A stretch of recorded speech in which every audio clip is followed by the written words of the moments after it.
All right. Well, good morning, good afternoon, good evening. Thanks everybody for joining. My name is Alex Terrio, and I am the Chief Growth Officer here at Lotame. Welcome to today's webinar, Beyond Silos, Data Collaboration Strategies for Marketing Success. As you know, 2024 will be a transformative year for digital marketers as the cookie finally makes the long-anticipated exit. In today's hour session, we will first hear from Lotame's founder and CEO, Andy Monfried, for opening remarks, followed by a fireside chat with Lotame clients Advanced Local, award-winning journalism and media company, and Remax, the #1 real estate company. We'll dive into their data collaboration journey with an emphasis on connectivity, analytics, budget preservation. We'll also delve into strategies for maximizing first-party data generation and activation beyond just your known customer. Prepare to gain invaluable insights that will refine your approach to digital marketing in 2024 and beyond. Before we get started, I want to cover off on a couple housekeeping items. First off, this webinar is being recorded. We'll be sure to share the replay in a follow-up email. In addition, because everyone is muted, if you do have any questions, please submit them through the questions box, and we'll try our best to answer them live or get to them as we wrap up the content at the end of the session. Thanks so much. And with that, I'm going to hand it over to Andy Monfried. Thank you, Alex. And thank you all for joining us from around the globe, whether in the US, in Europe, Asia, Middle East. Thank you so much for joining us. South America as well. Thank you, thank you, thank you. It means the world to all of us to have your participation and attention. And again, if you have any questions throughout this, I want to make sure that they get answered properly. We've all heard the word change over and over incessantly over the past few years, decades, but in the world that we all live in, we are going through some massive change in digital marketing. And I hope at the end of this, you come away with a better understanding of what collaboration really means and why Lotame is uniquely positioned to tackle many of the challenges you're about to hear about. We have been a leader for 17 years in a category that has undergone massive change. And the massive change has been about signals, signal loss, identity, programmatic, mobile, and how it all stitches together to drive results. Since we've been at the cutting edge of all of this for the past 17 years, we have been a category leader in making sure that whatever we roll out must work for a multitude of clients, whether it be publisher, marketer, agency, or data partner. And today's presentation and what you're going to hear from our partners is just that. I want to start with what data collaboration really means. If we can go to the next slide. This is a definition of data collaboration. And I wanted you to read this for 1 second before we continue. And inside of this definition, there are really 3 different types of data collaboration that we're going to focus on today. The first one is data collaboration within a company. So looking inward within your organization and how to harness data inwardly. The second one is external to a company. So looking at data collaboration, looking outside. And the third one is the one that we are focused on today, which is use cases focused on combining, analyzing, and uncovering insights outside of your organization to drive activation, addressability, communication, and finding your next new customer. This is an important scope. And before we get to the next slide, I want to break down 4 distinct ways that collaboration is being talked about in the market today. And this goes to the heart of 4 types of companies that are marketing to each of you. The first one is data matching companies. These are identity resolution companies that have a device graph that do things like first-party onboarding. The second one is one-to-one matching, which is data collaboration technology for enablement inside of an environment, whether it be advertising, programmatic, curation. The third one is data enrichment, which is combining first-party data with third-party data to combine that to drive audience segment use. And that's what Lotame specializes in to date.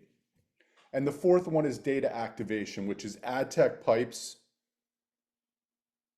MarTech pipes that drive attribution and performance management. So 4 types of data companies: data matching, one-to-one data collaboration, data enrichment, and data activation.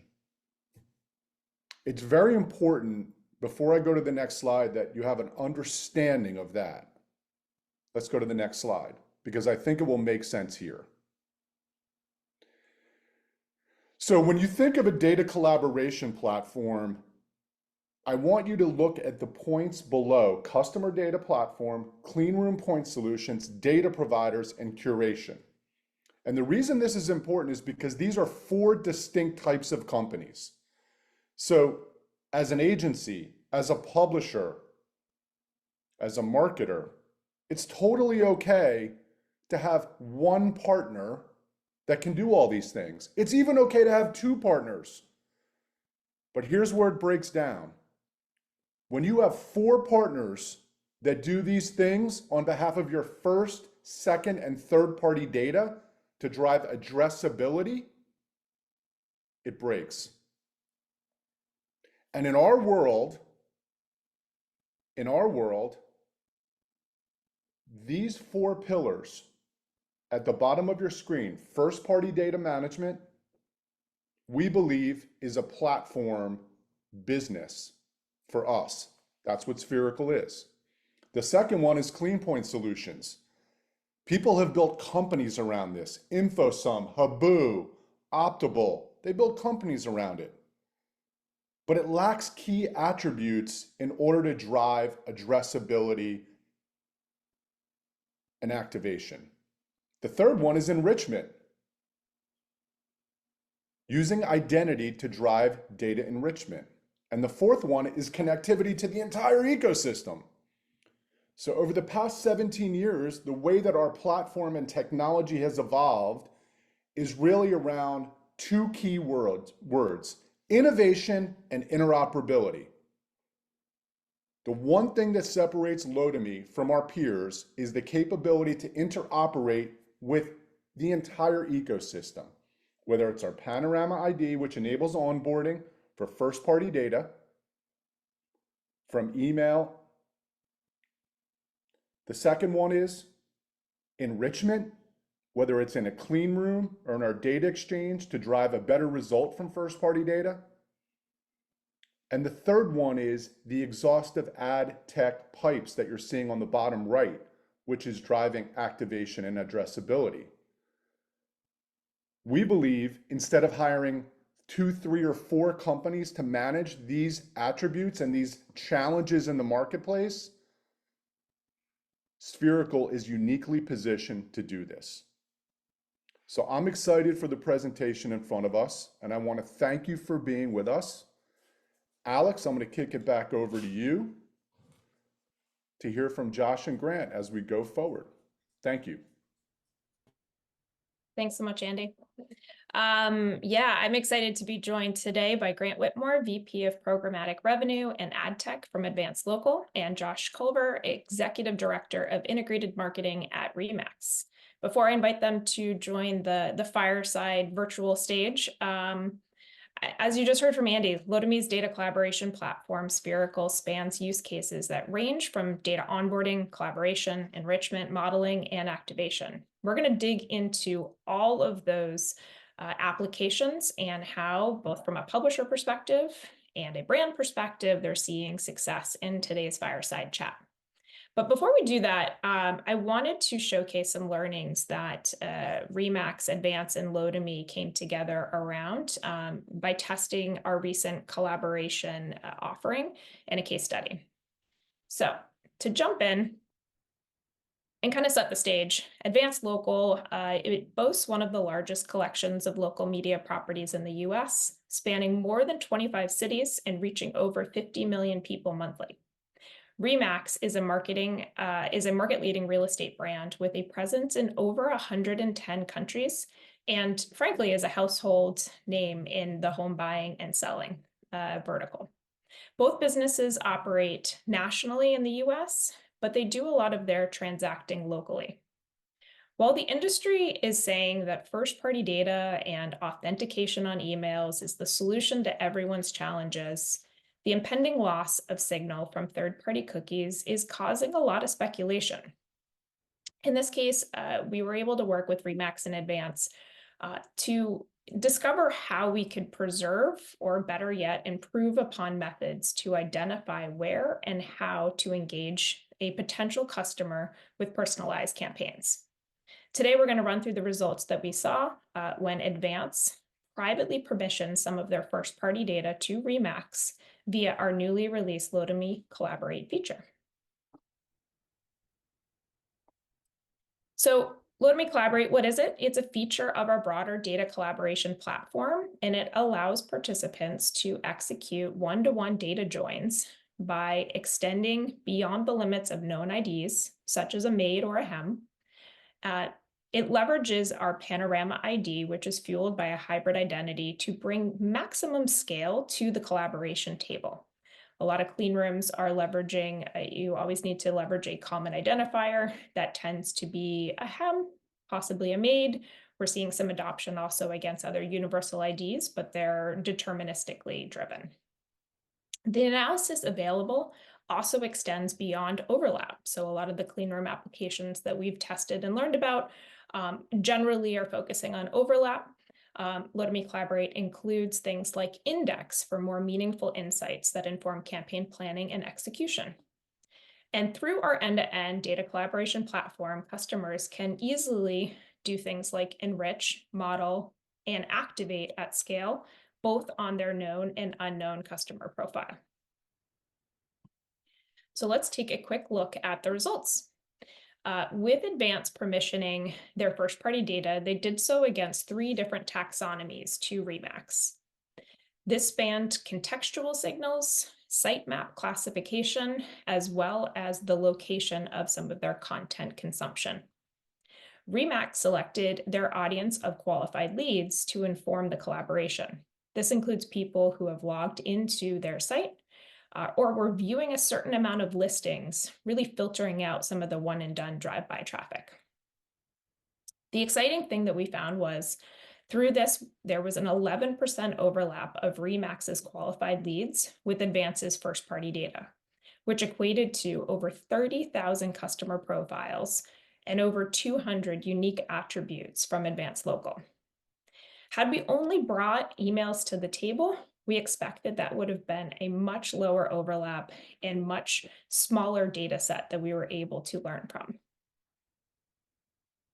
So let's take a quick look at the results. Some of the things that we found were really exciting. Looking at some of the location-based content was people in Philadelphia, New Jersey, New York. These are all markets that Remax has a large presence in. Interestingly, Grand Rapids, Michigan, and Detroit is not one of their key markets, while they do have local coverage there. So one of the things that I want to dig into with Josh as we get into the Fireside chat is, what does this mean, and how do we take this information? How do they apply this to some of their local strategy? Next, looking at some of the interesting topics. So through the collaboration, we were able to uncover what are some of those key interest areas, what are some of those content consumption. And if you're just looking at this list, you can start to pull out some potential lifestyle attributes. You can see things like people visiting festivals, people who are drinking beer or wine, people who like travel, Also people who are managing and reading content about student debt. You can start to kind of envision a persona that can be created from this. Alternatively, there's people who are planning for things like Medicare, and also looking into things like college tuition. So by being able to uncover the composite index of those people who are within the Remax lead list and what other areas of advance they're showing a high content consumption around, it really started to create a strong persona that we could help present from Advance to Remax. So as you can see here, this is a way that Advance could come back and say to Remax, hey, we recommend that you reach parents who are 45 to 54, who are planning for things like college, who are considering financial options, who are reading certain content areas like home and garden and mortgage rates. A separate category could be post-grads, 25 to 34-year-olds. They're employed, they're looking to buy their first home, but maybe because of their college loans, they're looking for more cost-effective ways to do that by buying something like a multifamily that would offset their mortgage. The last one, again, retirees, 65 plus. Their children, maybe helping them prepare for that next chapter of their life. They might be downsizing.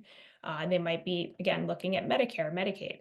So all of these really helped paint a strong picture of the different categories of home buyers that could inform things like more personalized creatives, doing some informing things like A/B testing, and how to really speak to what type of home would appeal to these different personas.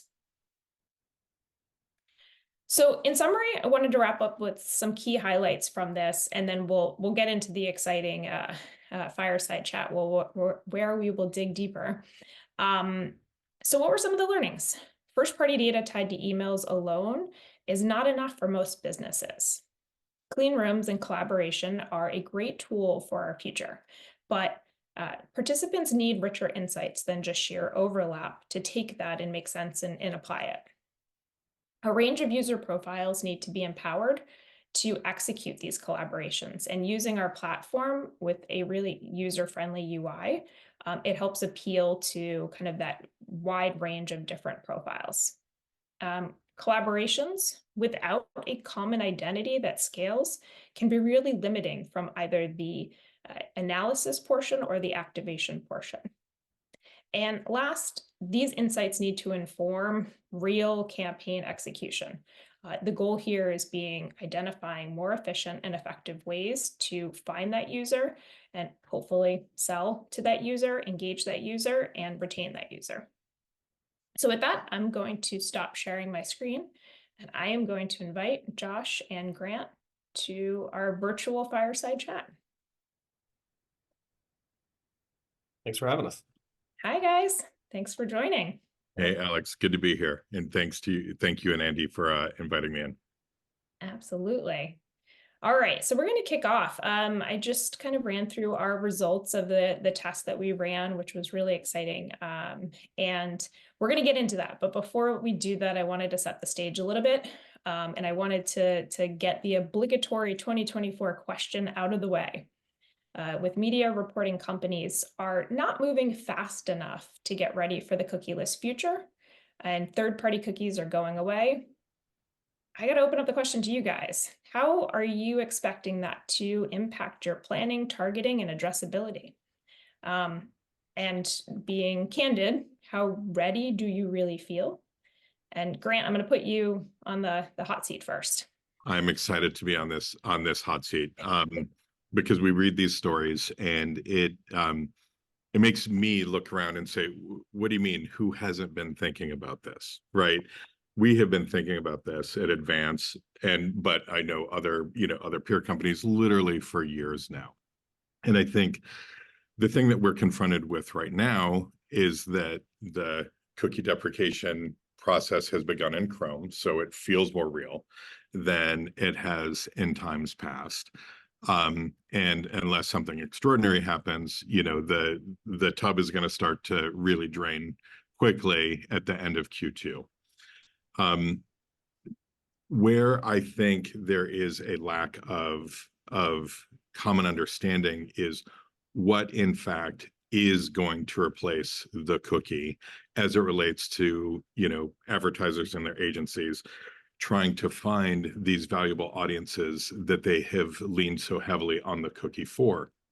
And the truth is there's almost like too many options right now. And so there's a lack of clarity in which direction the market is going to go.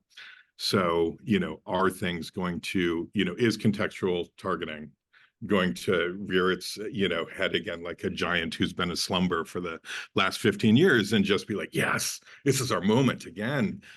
Maybe, will audience defined audiences, or I'm sorry, publisher defined audiences, have a great opportunity to transact in programmatic in a way that frankly it hasn't really been demonstrated before? Maybe. Will the privacy sandbox gain a lot of traction and it's like sort of good enough, and does the market settle in there? Maybe. But I think the real challenge is no one knows right now. And so there's a plethora of solutions that are designed to address this, but no one really knows. And I think that is where the uncertainty is.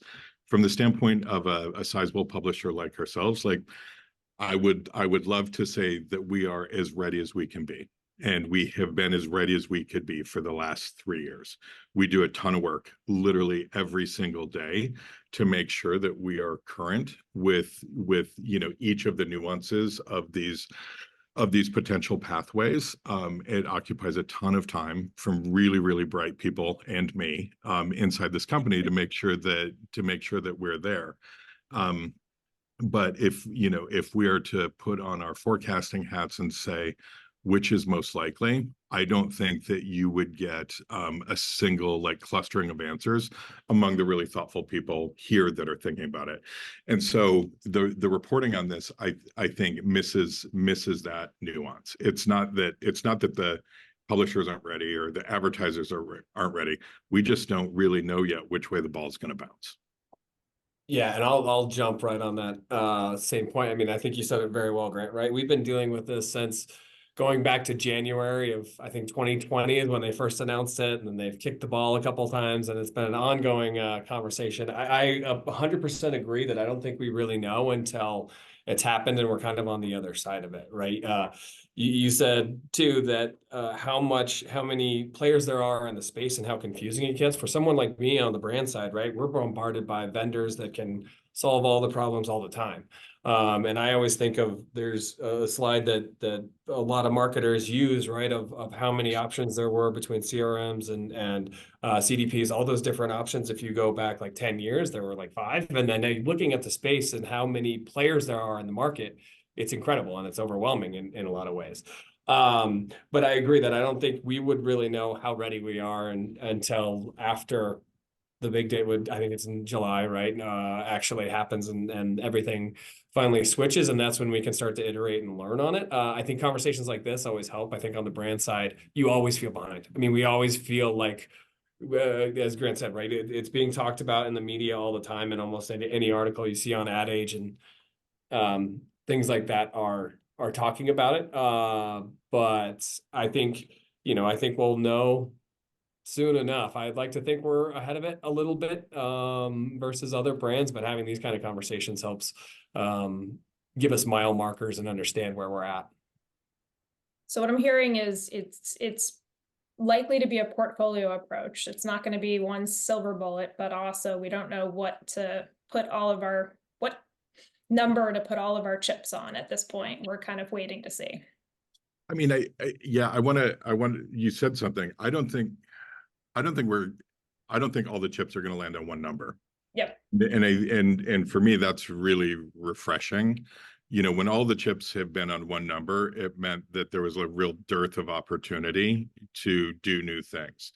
So I'm excited that there's actually a reset coming that allows for a little more creativity, because we all just kind of settled into to what has been there for the past 15 plus years, and I don't think that's great. So we have publishers that will have different levels of, contextual content richness. We'll have publishers that have, different access to different types of first party data. And I think what we'll see is those publishers will serve different needs within, the marketplace of advertisers and their agencies who are looking to spend money. I think that, that I'm a little bit Pollyanna about this, but I think that that's an exciting development that allows, again, some much needed creativity to enter the space. Awesome. Well, I'm gonna dig a little bit deeper into something you guys both just mentioned. So Grant, you brought up first party data, and Josh, you brought up kind of all of the different vendors and solutions, CDPs, one of them. I wanted to peel back a layer there because both of your businesses work with CDPs. You guys have some first party data kind of unification and preparation that's happening there, but you're also doing additional stuff with partners like Lotame. So help me better understand, help our group here today better understand kind of what purposes does the CDP serve, and then where is it kind of reach a wall and you need additional help? Josh, I don't know if I can I jump can to still you hear you, first. but I don't know what's going on in my video. Apologies there. All That's good. it's all right. You don't need my face. But no, I think CDPs do sit in a pretty unique space, right? Is similar to those cookie conversations, and I know Andy's talked about it in the past. There's always such a big emphasis on owning your own data, right? And making sure that you're managing your own data. I think sometimes even we have trouble with that, but then you have to be able to continue to work with vendors similar to like Grant and others that continue to expand that audience. Otherwise, you're just working on retaining those customers that you already have. You're not reaching net new. So I think it's always important to continue to build on and continue to iterate. I think, just like Grant was saying earlier, is if you're, and to use your phrase, Alex, stacking your chips all on one number, I think we have to be able to experiment a little bit and play with what's working and what's not. And that's kind of the role as marketers that we're in. Perfect. And Grant, I'll kind of kick it to you. What's your perspective? Apparently publishers they're going to solve it all with authenticated first party data. So where, go ahead. We're a little bit lucky because we have had for a while a very robust subscription activation business for access to our digital content. And for 100 years prior to that, people were paying for newspapers to be delivered to their homes. So, we're in an enviable spot of having a very rich, we know who a lot of our users are. And that's awesome. And all of that information rolls nicely into a CDP, which is a very important tool for us to organize that data and sort of be like the one ring as it relates to the identity of an individual. But that's just one part of first party data. And so we look at it as a very important system, that helps us, understand what's happening with the subscriber journey, or that's happening with the newsletter to subscriber journey, or things like that.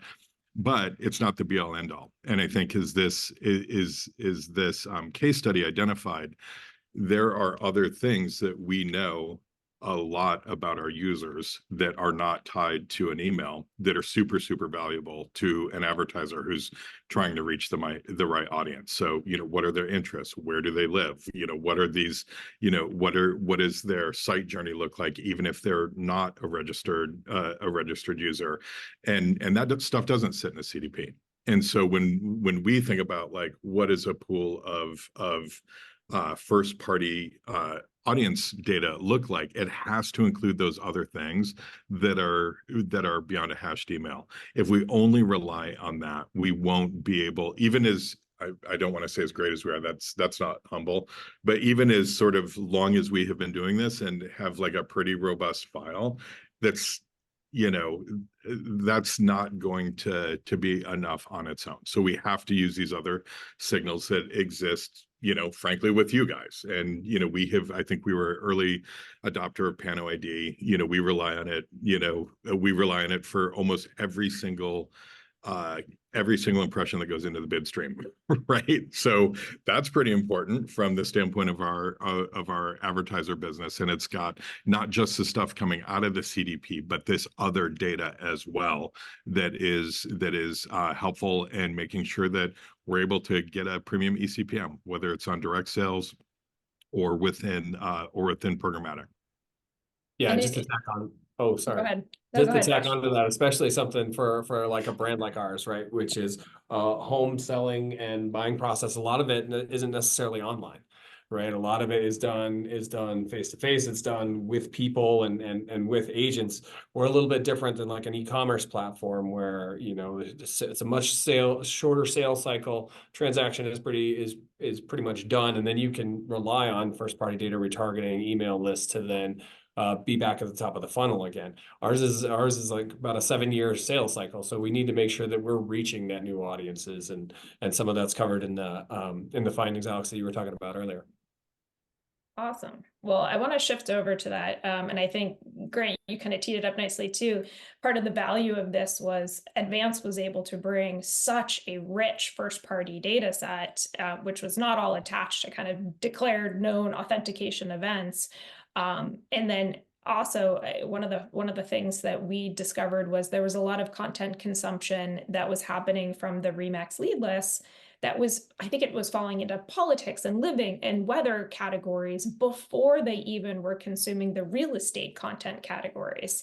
So it was like if the future is just contextually target, there would have been a whole missed swath of new eyeballs and kind of existing in the customer journey, in the purchasing process that would have been missed if the goal was just let's target people in real estate who are reading real estate content consumption. So I don't know, Josh, like what was your perspective on some of those findings? What was most surprising? Yeah, I mean, I know we have talked about it in previous conversations, but some of the, you know, people searching for homes is not that surprising when you're looking at, you know, formation or absolvement of marriages or families, things like that, or moving to a new place because a baby's born, things like that. Those are markers that we are pretty familiar with and have content around personas development, all of that stuff. What was surprising was some of the stuff around cheerleading and kind of, as you mentioned, Alex, some of the opinion and trying to get a sense of a place even before they take the step to try to reach out to an agent or try and find a home or try and find more about the housing market is it's not necessarily just contextually relevant, right? It's all the other steps that are taken in between. And like I said earlier, because we have so much of a longer sales cycle, there's so many places to try to be in front of that end consumer that these kind of findings are just really helpful for us because everyone's trying to be more efficient and everyone's trying to be smarter with their dollars. And I think that allows us to do it right is having these markers that are already placed with data. Awesome. And Grant, I think when we were digging into the findings with your team, there was a lot of light bulbs that went off and excitement about like, okay, real estate, this makes total sense. We're a local media company. Real estate is obviously transacted on a local level. What were some of the other light bulbs that went off for you guys? Where do you see this going from here and opportunity to kind of expand to other verticals? Well, I think there were two things. The specifics of this case really did show that there's just high correlation between like interest in purchasing something and then these adjacent categories of interest that Josh just mentioned. When I was looking at this with the team, we got very, very excited about what this meant for specific classes of advertiser that we work with at a local level. And so, a company like Remax, which is, spending tons and tons of money globally to make sure that people who are interested in buying and selling a house find their agents and in order to do that transaction are different than somebody in central New Jersey who may have, a handful of home improvement centers or a handful of, quick service, oil change places or a handful of local grocery markets.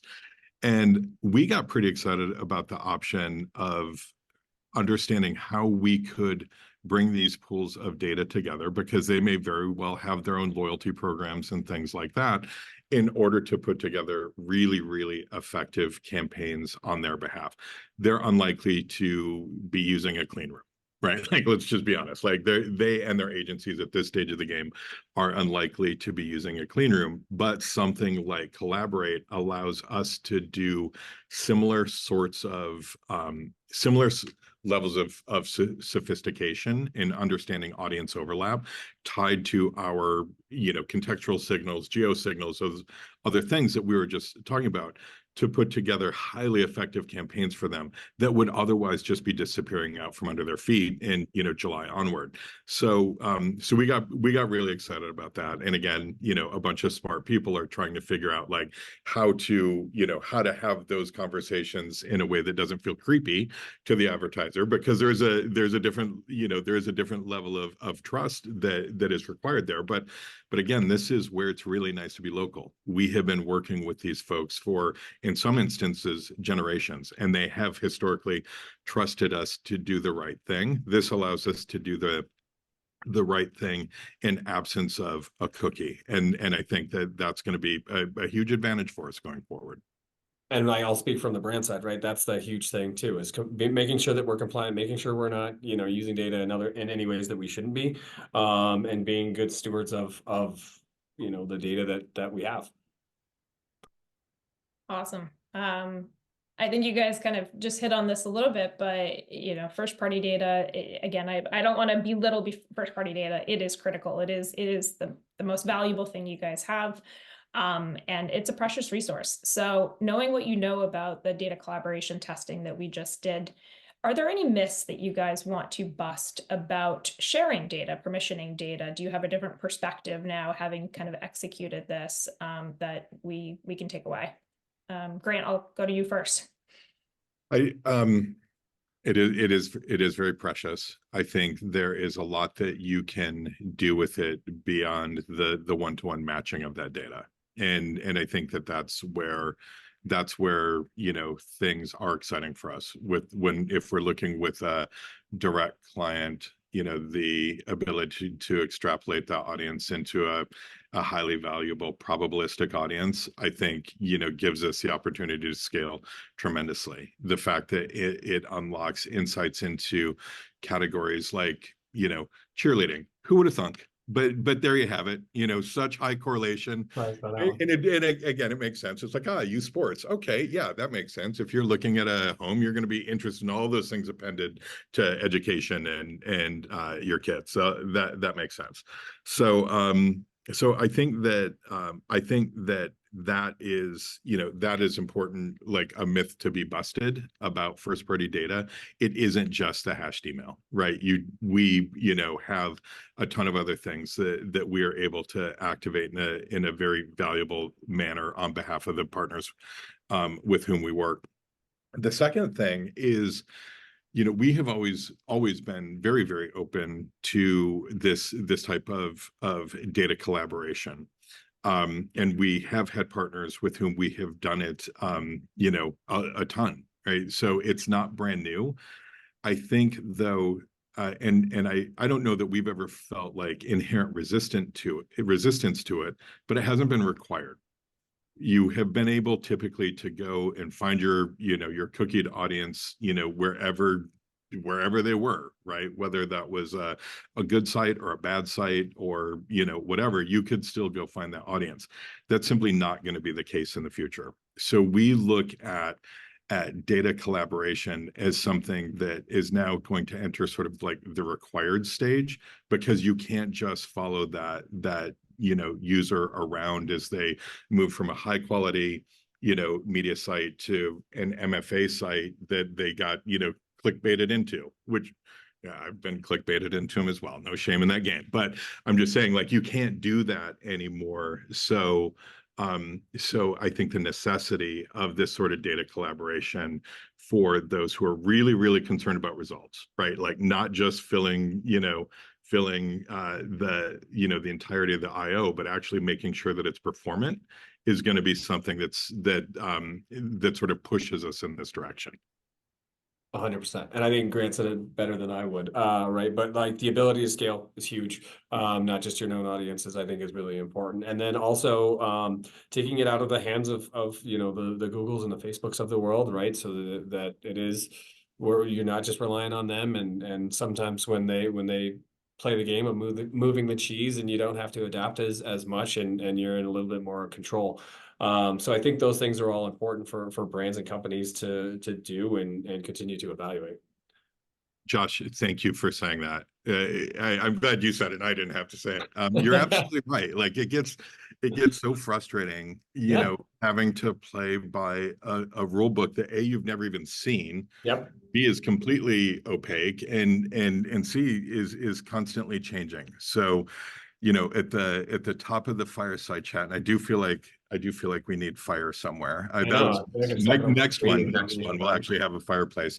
Well, I think this was touched upon. Like this is an opportunity for us to like get kind of beyond those boundaries and just do some new and interesting stuff. And we're seeing little glimmers of it now. Now that we're into Q1, we're starting to see the types of activity that are encouraging, that lead us to believe that it's not an apocalypse, it's merely a change.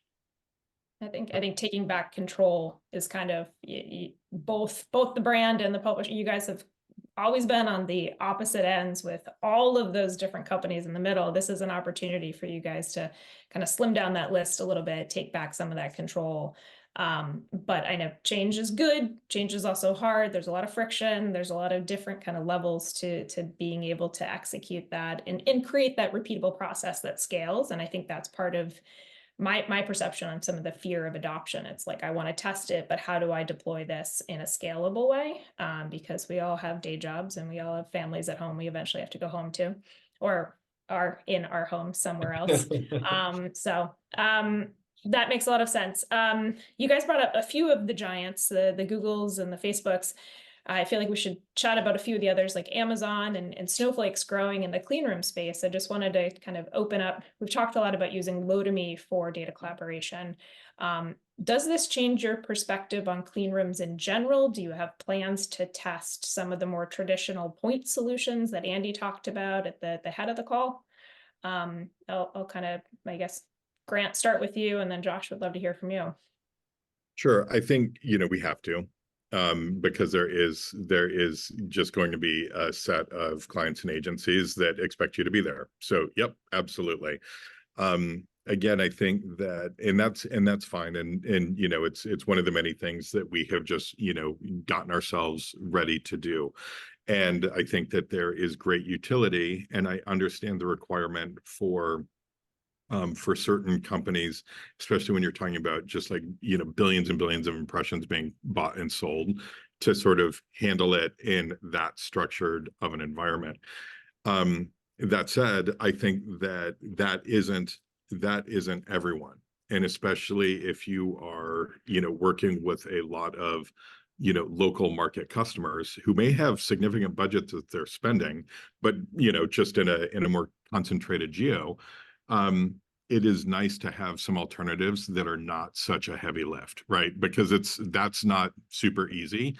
It does require a level of expertise resident, at the agency or the advertiser in order to be able to, successfully execute on that.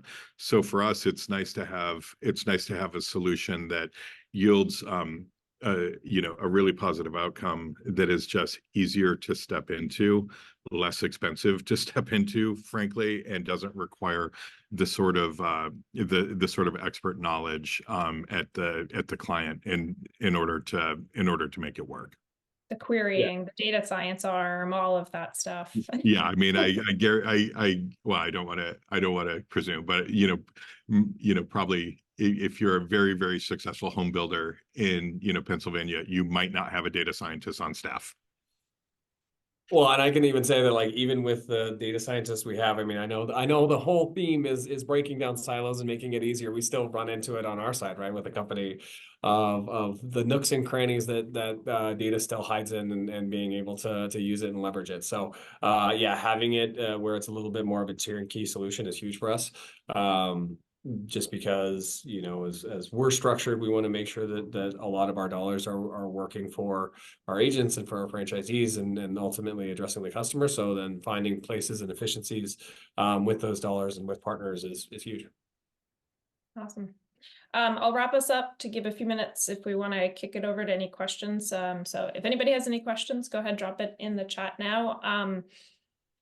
Parting question for us. Any advice that you guys would give to a digital marketer? So this could be a brand, this could be a publisher, who might be on the fence about data collaboration as a broader, not specifically clean rooms, but data collaboration. Josh, any advice from you?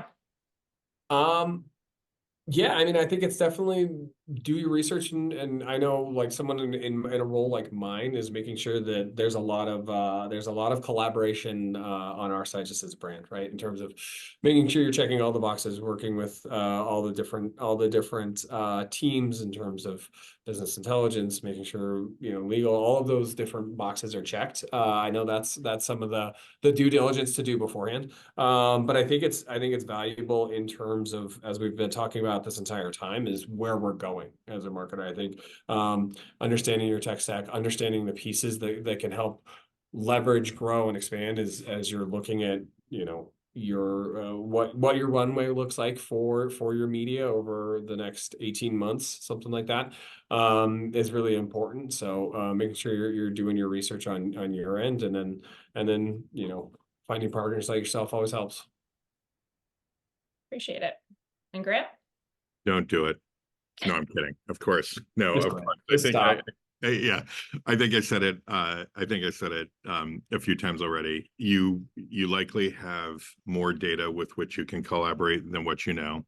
So really, you know, work to understand what you have got. Figure out, you know, the appropriate method to share that with a partner, and be delighted by what you find out, because, you know, I truly believe that this is going to be the most premium advertising that we have available, you know, in one facet or another, and going forward. And for those who are, you know, truly concerned about, like, spending dollars wisely, I think that this is going to be a very, very important path forward. Do you have, I'll kind of double down a little bit for you, Grant.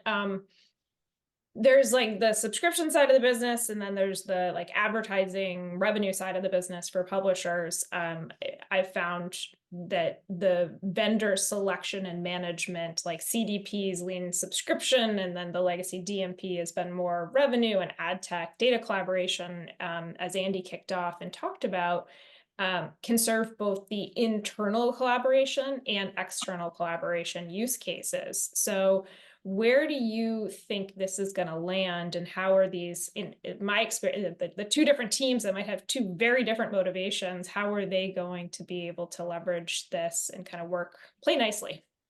I will say sometimes it's better to be lucky than good. I've only been here for 6 months, and sort of the stitching together of the different disciplines of the company had happened before I arrived. And so, you know, new person walks into a room, and you find out that all of those organizational tissues have already been connected. And the conversations are already, like, the engagement is happening across the organization. So yes, digital subscriptions, what we internally call DCR, digital consumer revenue, you know, they think a lot about our CDP platform. However, you know, the people that are responsible for advertising, performance, and targeting, and things like that, have been pulling those signals in for a long time, right? Like, they know what that looks like. Conversely, on the advertising side, you know, we have been working with the subscription teams to make sure that we are, you know, very thoughtful in our approach for those customers who are most likely to subscribe, right? And that means that, what we have historically called a DMP and a CDP, there has to be like a ton of connectivity between those two systems, as well as the people that work on them, in order for the whole enterprise to come together towards, really like foundational mission goals. So all that happened before I got here. I can't claim any credit for it, but I would just tell you it's a nice way to enter a company. Amazing. Well, and I don't want to put words in your mouth, but because you're on the advertiser side more than I am, but like I think that looming date kind of helped be a catalyst for all of that cross collaboration, at least that we've seen similar things on our side, right? It's like you have some entrenched values, all over a company, and having that cookie, that date, and some of those conversations actually become real and tangible, have definitely sped those conversation up and that collaboration up.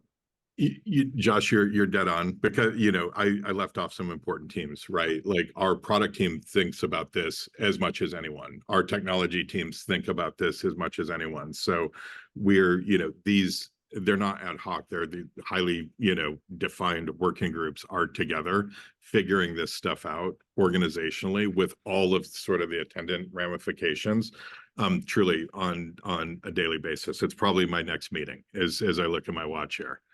Yeah. So it has been the motivator. Looking at some of the questions we got, one was, are we betting on it actually going away? Josh, what's your bet by year end? I think it has to. I don't know how they keep having these conversations, and you would think that it would cause, like, something has to be done, or more has to be done, government wise, to actually have some teeth to make you draw them into actual action in some ways. But I think it has to, yeah. It's going. I think that there is